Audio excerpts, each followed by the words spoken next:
그래서 시기별 저축 포인트도 잠깐 이야기 드릴 건데, 그냥 내가 뭐 30대 초중반 입사해서 아까 말한 것처럼 한 5년이나 7년 전후 분들 같은 경우에는 뭐 어떤 투자 상품 이런 거 사실 뭐 유튜브에 많이 얘기 나오고 뭐 보는 거는 사실 괜찮지만, 그거보다 훨씬 중요한 게 계속 이야기 드리는 이 저축 습관을 통한 종잣돈 마련이니까 이거부터 신경을 쓰시면 좋을 것 같고요. 반대로 이제 30대 중후반에 만약 자녀가 있고, 자녀가 이제 유치원 발생 전까지, 교육비 발생 전까지 해당되는 분들 같은 경우에는 주거 방향성 같은 거 좀 정하시면 좋아요. 상담하면서 이제 제일 조금 뭐 안타까운 케이스가, 집을 한번 사고 막 20년 동안 15년 동안 이사를 안 가시는 분들 계세요. 뭐 그래도 한 5년이나 10년마다, 혹은 이제 자녀가 어떤 뭐 학교를 들어가는 거마다 그래도 우리가 집을 계속 살지 이사를 갈지 한번 고민을 해주는 거는 굉장히 중요해요. 왜냐면은 그때마다 내가 모아놓은 이제 지식이나 내가 모아놓은 돈, 그리고 여러 가지 시장 상황에 따라서 최선의 베스트 선택을 하는 거다 보니까, 정말 20년 전에 약간 잘못된 판단을 하게 되면은 20년 지나도 부동산이 진짜 안 오르는 케이스도 사실 있기 때문에, 이런 거는 계속해서 신경 쓰시면 좋을 것 같고. 그리고 이제 만약에 한 40대 중후반에 이제 결혼 중반기 분들 같은 경우에는 인지를 하셔야 돼요. 네, 우리 부부가 이제 근로소득으로는 재무 상태에는 큰 변화가 없다는 걸 인지하셔야 돼요. 대신에 이분들은 뭐를 신경 쓰셔야 되냐면은, 하고 계신 것들, 지금 분명히 대출도 갚고 계실 거고, 투자도 하고 계실 거고, 적금도 하고 계실 거고, 연금도 하고 있고, 부동산도 있고, 보험도 다 내고 계실 거예요. 근데 이거를 조정만 하시는 거예요. 어떤 분들은 연금 50 내고 50만원 받으시고, 어떤 분들은 50만원 내고 100만원 받으시거든요. 그리고 부동산도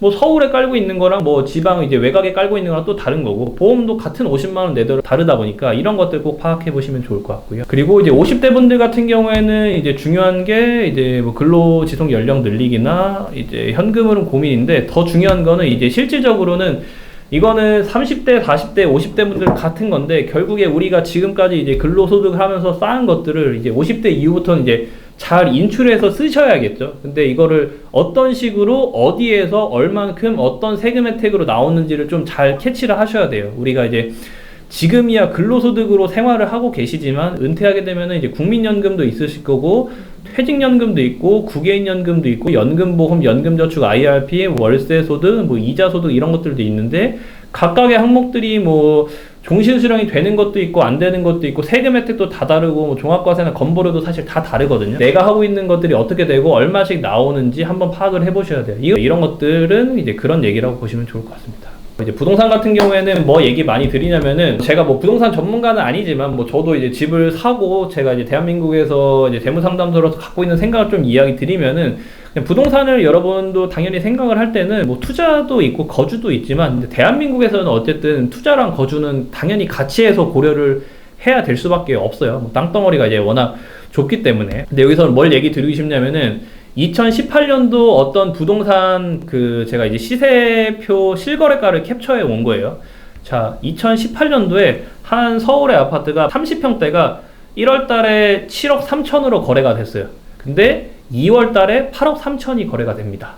자, 한 달 만에 1억이 올라요. 근데 다시 한 6개월 뒤에 8억 한 2천, 8억 1천만 원 하던 같은 단지의 아파트가 이제 9월 달에 9억 2천, 9억 5천 찍어요. 그러니까 또 한 달 만에 한 1억이 올라요. 그러니까 한 7, 8개월 동안 한 2억이 올랐죠. 그래서 근로소득으로 우리가 한 달에 월급을 막 300만원, 400만원 받는데, 집 가격이 막 이렇게 한 달 만에 1억이 오르면은 직장인으로서 뭐 일할 맛이 날까요? 만약에 집을 살려고 했던 사람이 못 샀다고 그러면은. 네. 그래서 대한민국에서 내 집을 갖는다는 거는 그냥 현실에 집중하기 위해서 사는 거예요, 현실에. 네. 부동산으로 해서 어떤 뭐 다이나믹한 뭐 부를 축적하기 위한 거나 이런 거라기보다는 현실에 집중하기 위해서 사는 거고, 특히 이제 1주택을 보유하는 거를 오해하시면 안 돼요, 여러분들이. 1주택을 보유하시는 거는 주택시장에서 중립 포지션이에요. 그러니까 무슨 말이냐면은, 1주택을 사셨어요. 근데 내 집이 오르면은 내 집 올라서 좋잖아요. 근데 나머지 집들도 다 올라가겠죠. 그쵸?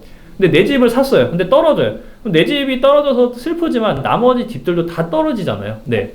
그래서 내 집 마련 한 채만 가지고 있는 거는 부동산 시장에서 중립 포지션이에요.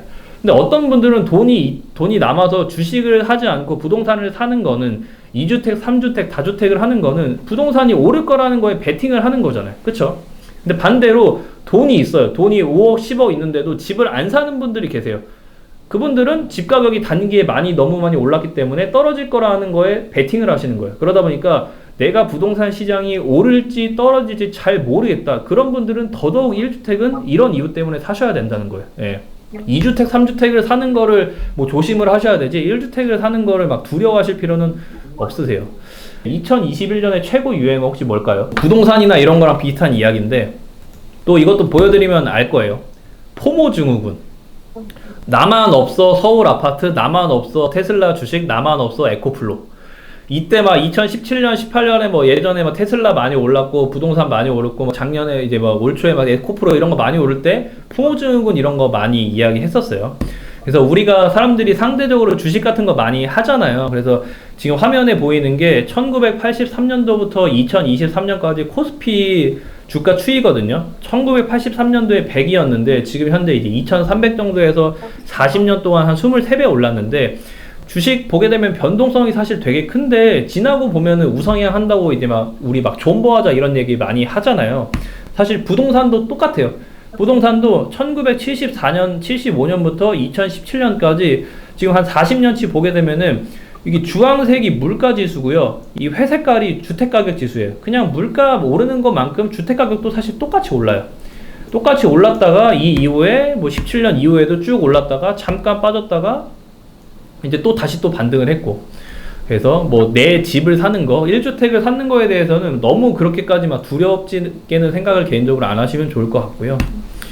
그래서 뭐 다주택자분들 같은 경우에는 제가 뭐 더 드릴 얘기는 크게 사실 없는데 만약에 집이 없는 분들 같은 경우에는 앞서 이야기 드린 것처럼 1주택은 중립 포지션이기 때문에 내가 이제 주택가격 타이밍 같은 거 보지 말고 상황이 될 때 1주택은 최대한 빨리 사라고 이야기 드려요. 그러니까 뭐냐면은 상황이라는 거는 내가 독립을 하거나 결혼을 할 때 혹은 종잣돈이 뭐 한 2, 3억 정도 모았을 때 아니면은 올해처럼 특례보금자리 이런 혜택이 있을 때 그런 거 때 최대한 활용하라고 이야기 드리고요.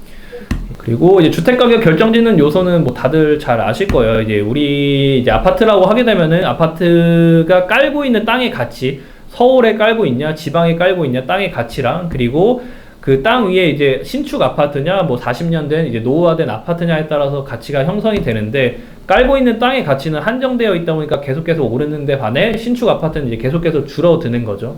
그래서 부동산을 뭔가 여러분들도 고려를 한다 그러면 당연히 이제 입지부터 어디에 이제 깔고 있는지부터 보는 게 당연히 중요한 거고요.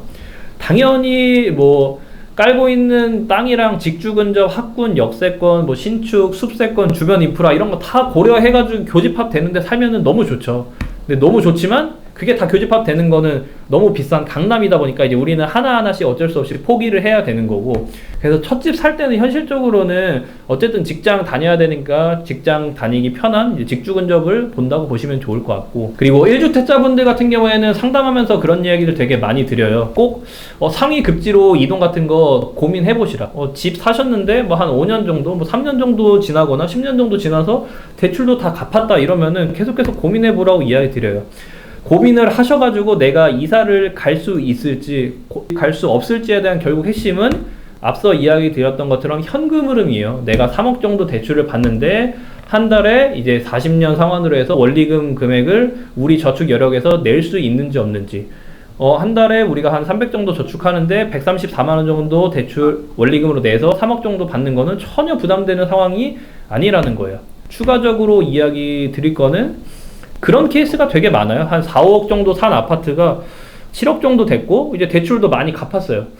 그러면은 그래서 이제 7억 정도가 됐다 보니까 그러면 제 기준에서는 3억 정도 대출, 뭐 3, 4억 정도 대출 받아서 조금 더 넓은 평수나 조금 더 상위 급지로 가면은 좋을 것 같아서 이렇게 가시면 어때요? 라고 이제 제안 같은 것도 많이 드리거든요.